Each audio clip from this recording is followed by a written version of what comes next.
rice farming without maybe urea. Yes. Remember, that urea, it requires gas.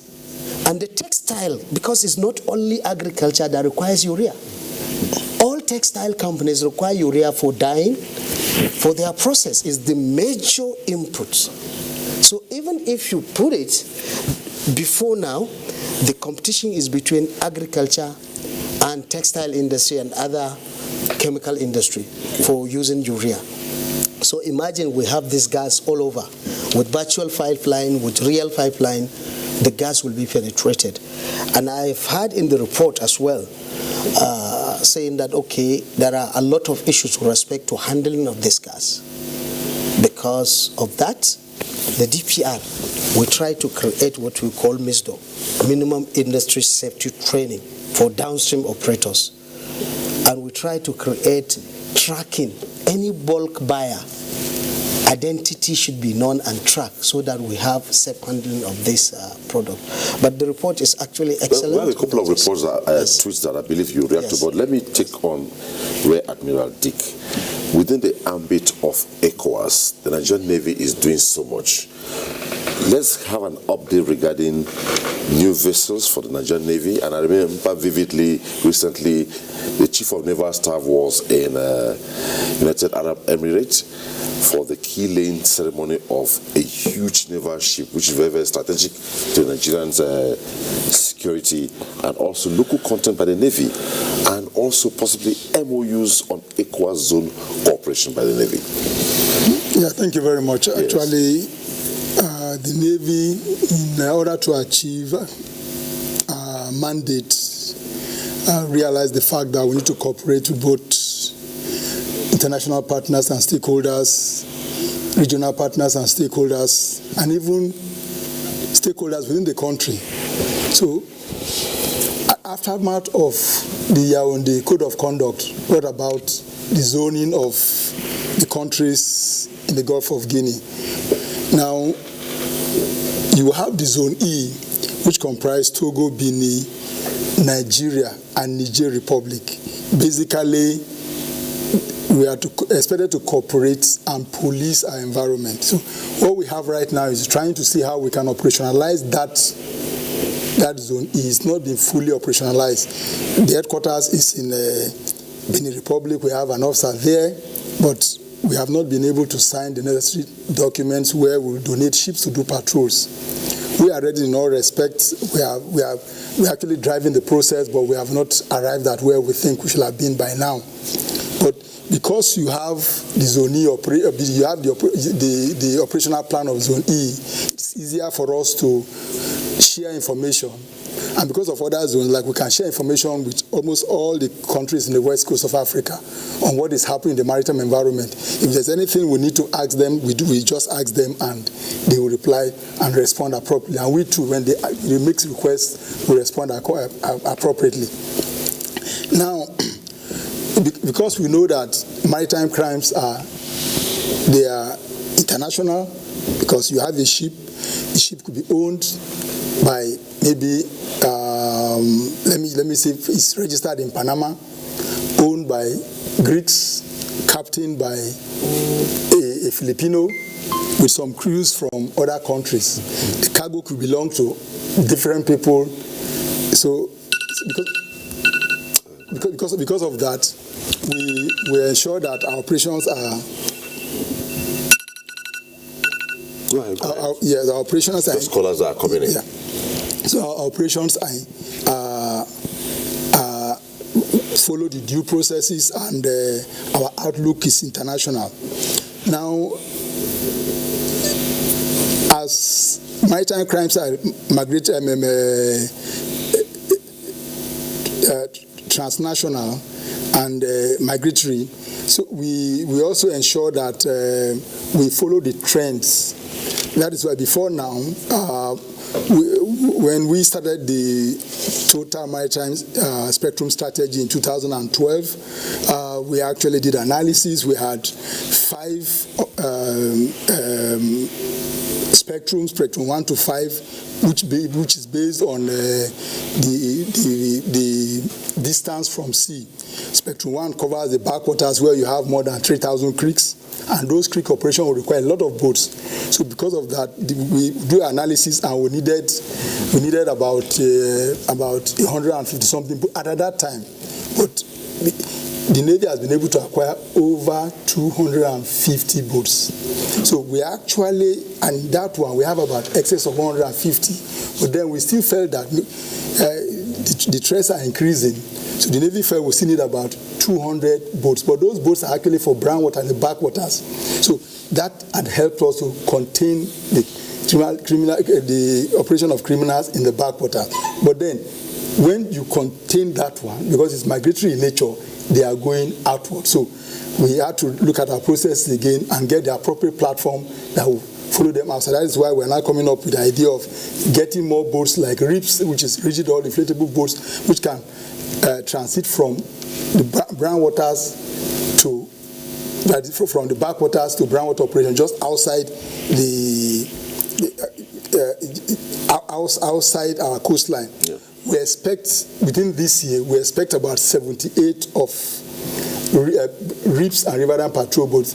Those are vessels we're expecting this year. We still expect about 4 fast patrol boats, 24 meters and 38-meter boats. Then we expect 8 IPCs, that is inshore patrol boats. Then the hydrographic ship, we expect to join the fleet. Then on the last platform we expect this year is an helicopter, AW1 trainer helicopter. Okay. We expect it in the next 3 weeks to be in the country. What you talk about key lane. Key lane actually, the Chief of Naval Staff went for the key lane of a landing ship tank. The landing ship tanks, we had 2 of them, Orpheum and Ambe. Basically, those are the ones we used when we had the Liberian operations, where we used to land the troops. But since then, when we came back, years of use and some maintenance problem we had because of the problems we had with in the country, those vessels had been boarded, so we are not having any landing ship tanks. So even when we had to go to the Gambia, when there was a crisis there, we never had a landing ship tank, and we felt it's high time we get one. That is why we had to buy that. We had to pay for the landing ship tank, and we intend to acquire it, but it will not come into service this year, perhaps towards the end of next year. Okay. We'll not start update. Okay. Then you talked about local content. Yes, because local content. It is directed from the president as much as possible, patronize homemade goods. Even these boats I'm talking about, the Riverine patrol boats, the 250 we're talking about are all locally built in Nigeria by a penal group of companies and another company called Siwa Group of Companies, basically. So those are but the Navy on its own have developed capacity to build seaworld defense boat. The first one was built, then the second one's Caradoa. That was commissioned by the Mr. President himself. Then he laid the keel for the third seaworld defense boat, which is still ongoing, and we expect that boat to be completed to enter the service by the end of this year. So that is the position of local content. In addition to other things with regards to uniform materials, like we have El Jahab, that is basically giving us uniform accoutrement and uniform items. So we are always looking inward to see how much we can better the economy. Okay. Well, you can be part of the conversation. Our Twitter handle is open, and we have a couple of tweets here before we take them. Tuesday Live is an audience participated program through phone calls, through tweets, and also we went to town, went to the streets to get the line of thought of Nigerians regarding this issue. Let's take a listen to that, please. There's an improvement of agriculture. Whatever thing you produce, either you sell it in the market, you see people will buy the high cost, you can use it and feed your children or wherever and send them to school and all those kind of things. A product like gas is not made available and people resort to firewood. You know already that people go all over the place. Even the encouragement of having to plant trees, is really seriously bedeviled by such activities, because people will go scouting for, trees, to fall down, and the impact of deforestation altogether. to the environment. So it is something that should be encouraged. And I give kudos to the federal government who have deemed it very, very necessary that such a product is made available to Nigerians, to settle this issue. So I would say Nigeria, they are doing better because of, I don't expect the patterning rice now. Nigeria will sustain by now. If you see how they are eating, the easy food in Nigeria is rice. But if Nigeria by now, there is no any problem. If you watch what is happening, you see the rice is coming down. It's a good thing for agriculture. President have tried very well because for the first time, Nigerians celebrate Christmas with local rice. That saved a lot of almost billions of naira, translate to billions of naira in our GDP. Are you getting it? But then apart from that, you see other intervention by the CBN, the agro loan, this thing from the CBN to farmers. We also see the intervention in rice projects in some of the states like Kebbi, Sokoto, Zamfara. These are some of the funds that we're going to them. And we see how most of the states also came out with agricultural programs that helps in different aspects of food production. We see the Bonny rice, we see the Akwa Ibom rice, we see the Cross River rice and all that. That translates hugely to our GNP. And to tell you that the government really wants to, the government were very serious with the diversification program. In the aspect of power, to be honest with you, there is an improvement.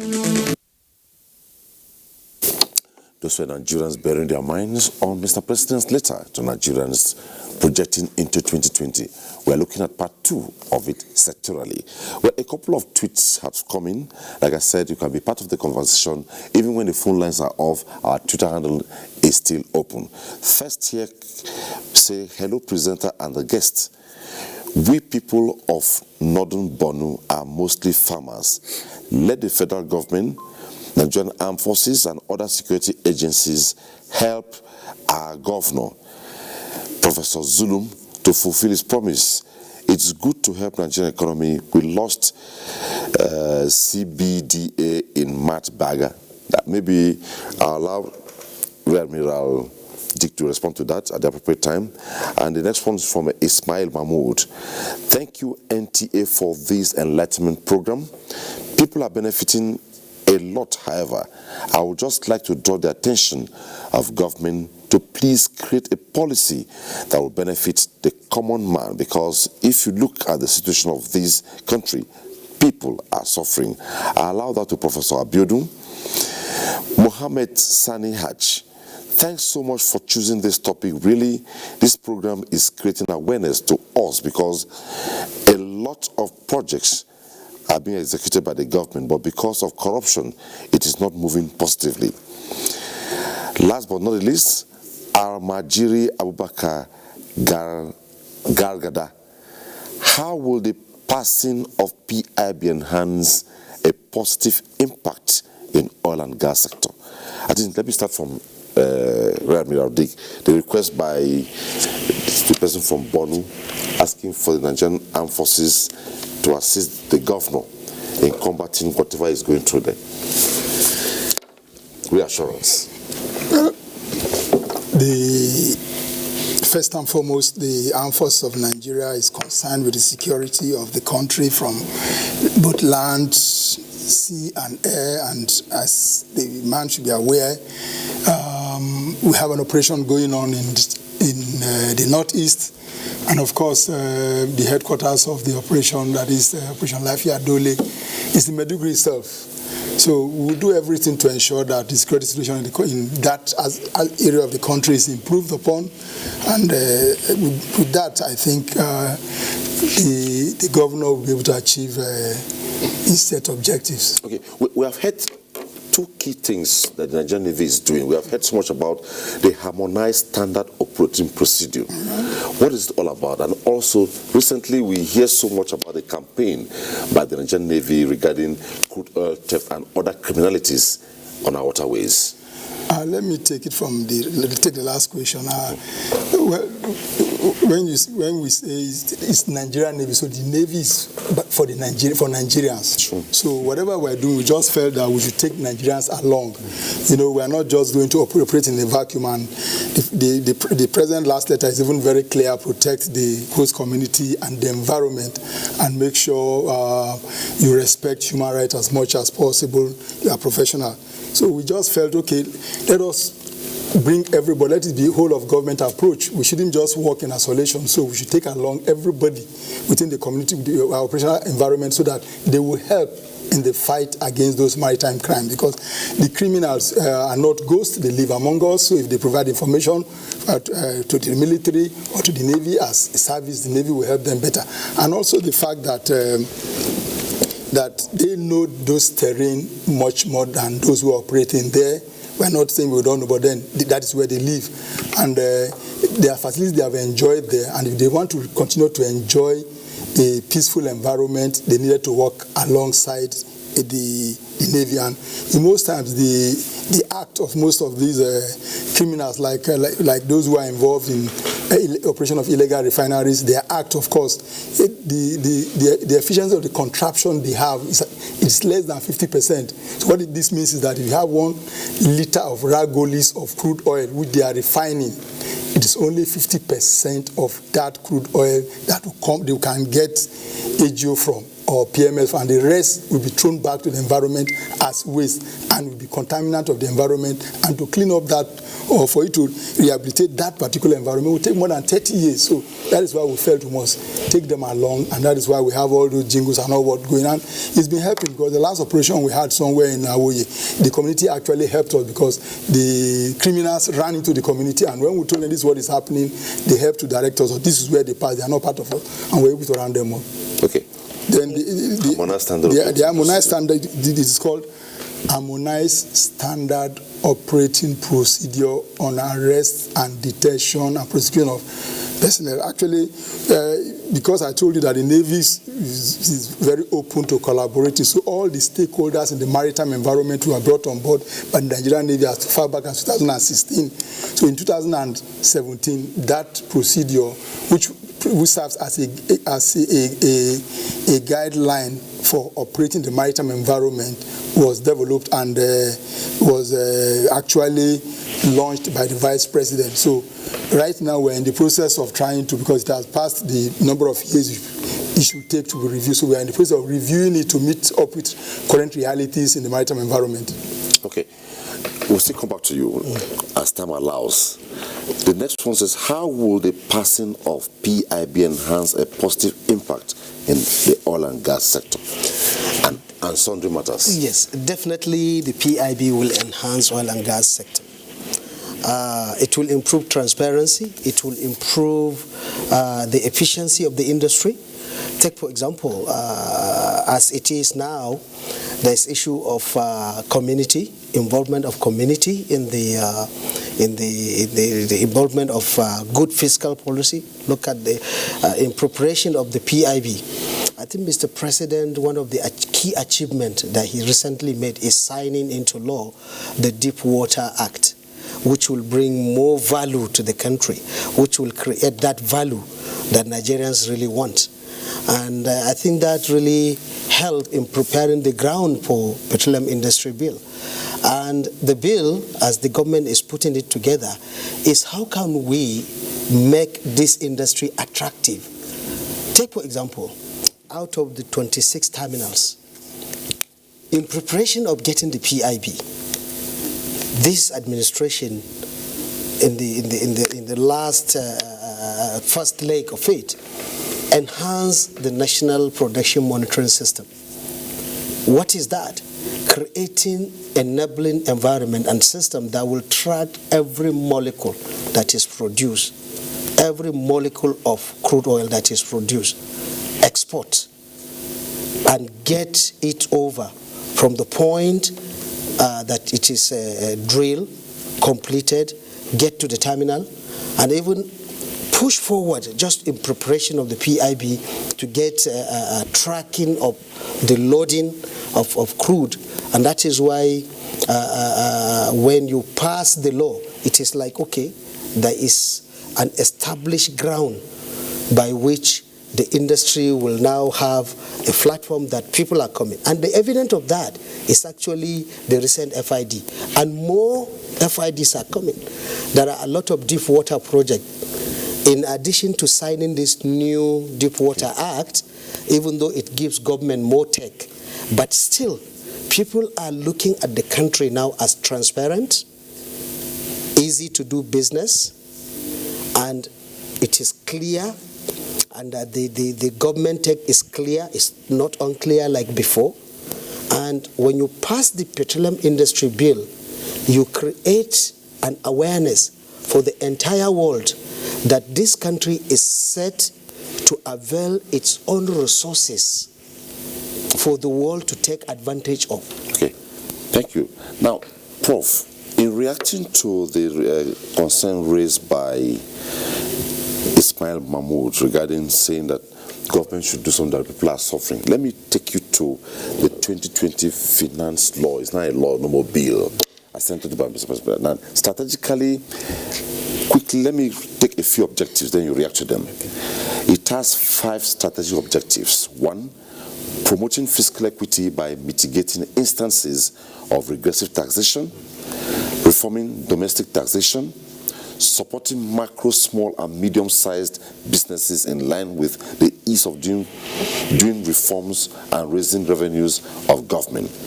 It proposes, it can go on, but looking at this and what he's saying, does it lead to somewhere? Yes, it does.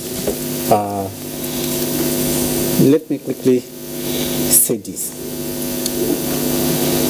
What people are focused on is the increase in the VAT from 5% to 7.5%. But people are not actually looking at the context of the increase, of the increment. The government is not saying that we are increasing VAT on all commodities. And remember that VAT is consumption-based. The government is saying that for the common man, your commodity, the VAT is not being, the VAT on them is not being raised.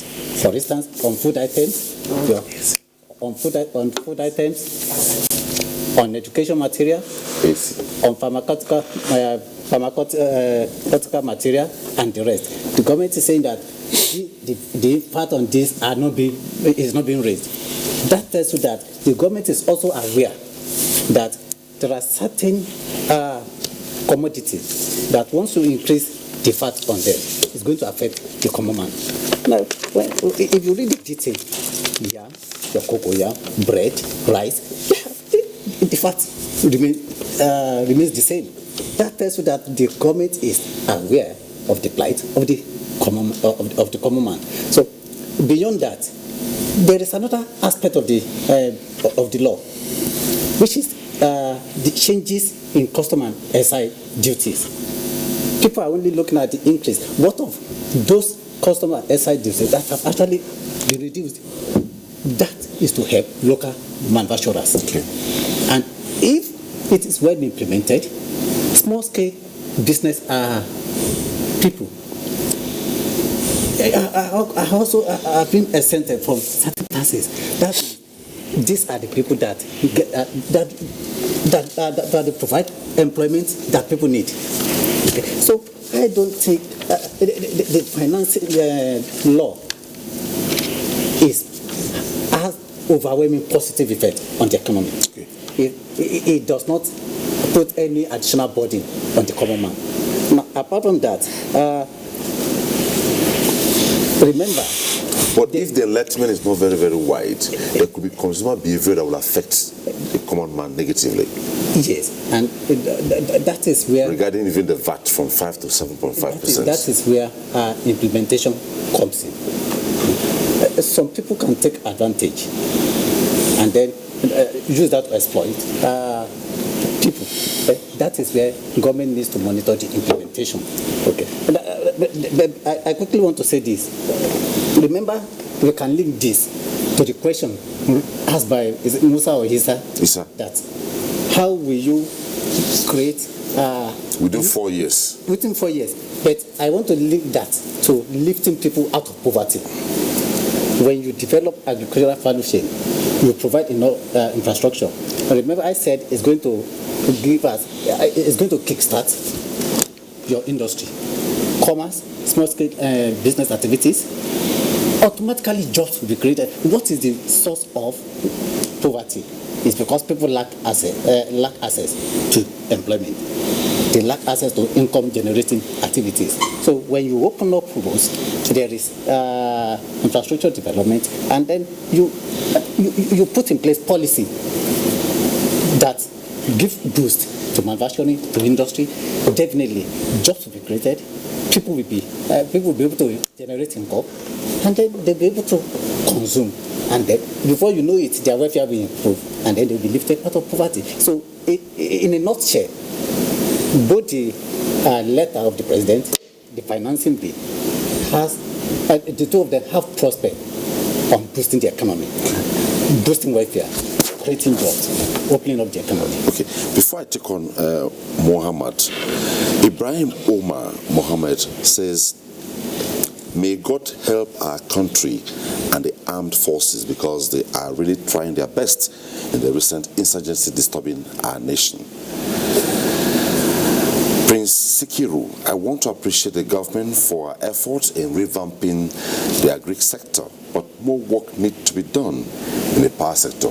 You touched on that briefly. Yes. Can you expound more on this before we return this way? Okay, thank you. Thank you. As far as issues of revamping in agriculture concern and the effort made so far and the need to do more, is that when you compare our population, as I said, and the need, the area of cultivation presently in the whole country, we have less than 150 hectares of farmland which is under cultivation, and we have a lot of untapped land, forest around all this. When you move along from Abuja, Kaduna, Kano, also Northwest State and Eastern State, we have Baji land.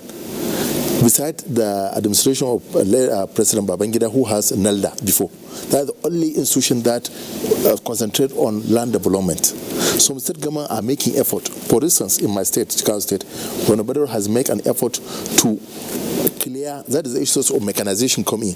We have to have mechanization to clear Baji land, to open land for people to go to farm.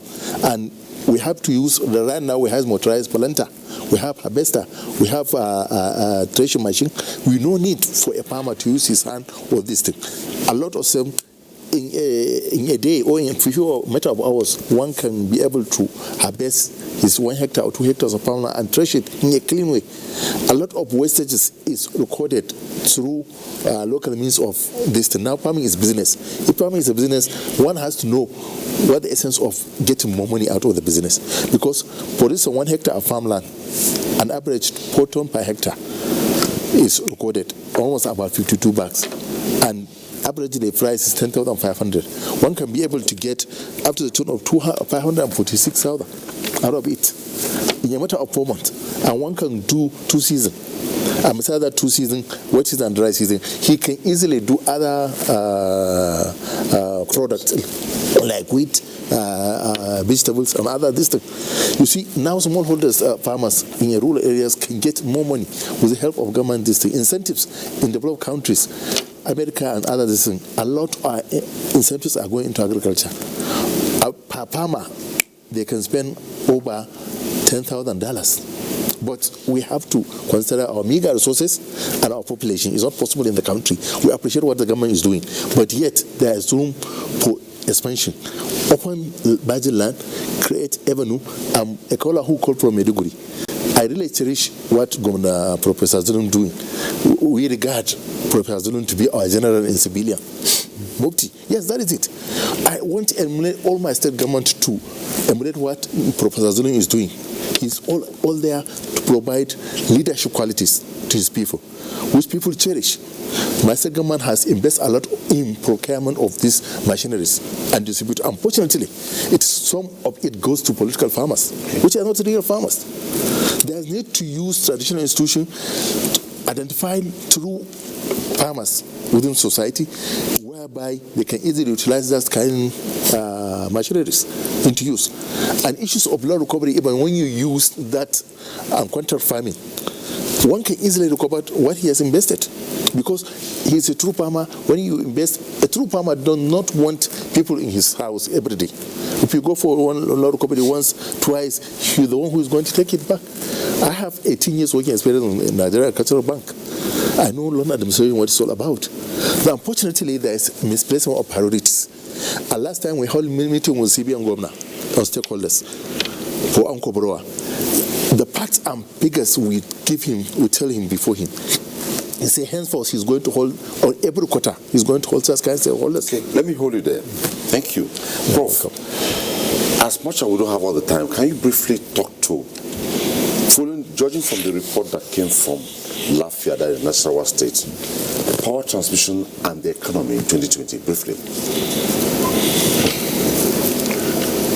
As I said earlier, I said infrastructure is what drives the economy. Because if you look at the real meaning of infrastructure, is physical facilities that you put in place to aid efficient running of your operations.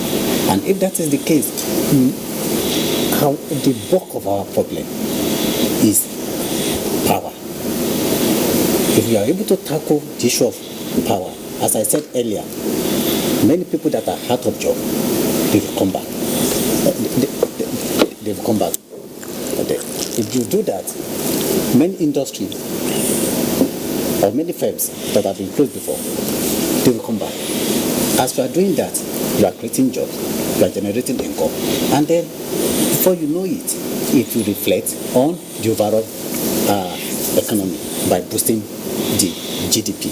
So, given that as it may, I would say that with the rich investment of government in power, not only power, every other infrastructure, there is a bright future for our economy. In fact, I can see the light at the end of the tunnel. Now, you know what we achieved last year? We were able to achieve almost 2% GDP growth. I can say that will be sustained, if not surpassed, this year. Thank you very much. Sarki, give us a word of reassurance in the oil and gas sector. Well, for 2020. For 2020, shall we relapse or build on it? No, for 2020 we are going to build on it. Mr. President has given the entire nation a booster, because that letter is a booster dose. And Mr. President, what he said about the gas, the penetration of gas, east to west to north, opening gas corridors, getting all the gas-based industry, it will definitely help in achieving the 100 million job or poverty alleviation program. Because across the value chain, the gift for 2020 is assurance that the oil and gas industry is going to be transparent through PIB, and it's going to perform through job creation and assurance that the country is prosperous, as we already see for the FID that is taken for our Trend 7. Okay, when you look at issues regarding the economy, even security and indeed anti-corruption, the sectors we talked about, oil and gas, agriculture, the economy, name it, 2 hours is just not enough. Yes. I have a huge component I wanted to raise here, but quickly, let me take on Rear Admiral Dick. In conclusion, what word of assurance do you have for Nigerians regarding what the operational mandate of the Nigerian Navy is? And also, we are already in a new day, 15th of January 2020. Very significant for the Armed Forces Remembrance Day. What will you say about this day? Thank you very much. Let me start by saying that from the Mr. President's letter is clear. It's very clear what he expects of the military and what he intends to do for the military. And the Navy, of course, have tapped into it long ago. That is why I've told you of the platforms we're expecting before the end of the year. So the Navy will support the President by all means, and This will be through improved maritime security, and we expect that our operations will be much more transparent. And when we do that, through increased monitoring of the maritime environment, employing the available technology, which will ensure that our missions and patrols are done in a way that we do not waste less resources achieving success. But then we'll always ensure that we work closely with various stakeholders so that the nation will be much more prosperous. For the 15th of January, which is the Armed Forces Remembrance Day, it's a remarkable day in the life of the nation and the life of the military, because it reminds us of the sacrifice that have been made by those who had in the country before us, both those who had paid the supreme sacrifice to ensure that the nation remains together and indivisible. And we appreciate the sacrifices they have made in terms of their persons, their families, and the sacrifice that are even still made now, that even right now people are there somewhere outside their comfort zone, ensuring that we can sleep with our eyes closed. So I wish the armed forces the best of 2020 celebrations, and hope and wish that the security challenges we have will be reduced by this year. Thank you. Thank you so much, gentlemen. Starting from the downside of my list, Muhammad Awal, President, Paddy Rice Dealers Association of Nigeria, PRIDAN. It was nice sharing your time with you on Tuesday Live. Thank you. Professor Abiodun Oluwole Folawewo, macroeconomist and development economist from the University of Ibadan. It was nice having you on the program. Thank you. I believe you still give us your time. Anytime. Okay. Sarki Awalu, Director, CEO, Department of Petroleum Resources. Thanks so much for being on the program. Thank you for the opportunity. Thank you. And Rear Admiral Tari Wirio Dick, Chief of Training and Operations, Naval Headquarters. It was nice having you on Tuesday Live tonight. Thank you for the opportunity. Okay. That's it on the program tonight. We looked at part 2 of Mr. President's letter to Nigerians, a sectoral projection. If you were there on part 1, we went through sectors, and today we focus basically on maritime, oil and gas, the agriculture, and indeed the economy. Thanks for your calls, thanks for your tweets, and also on behalf of all of us, thanks for watching.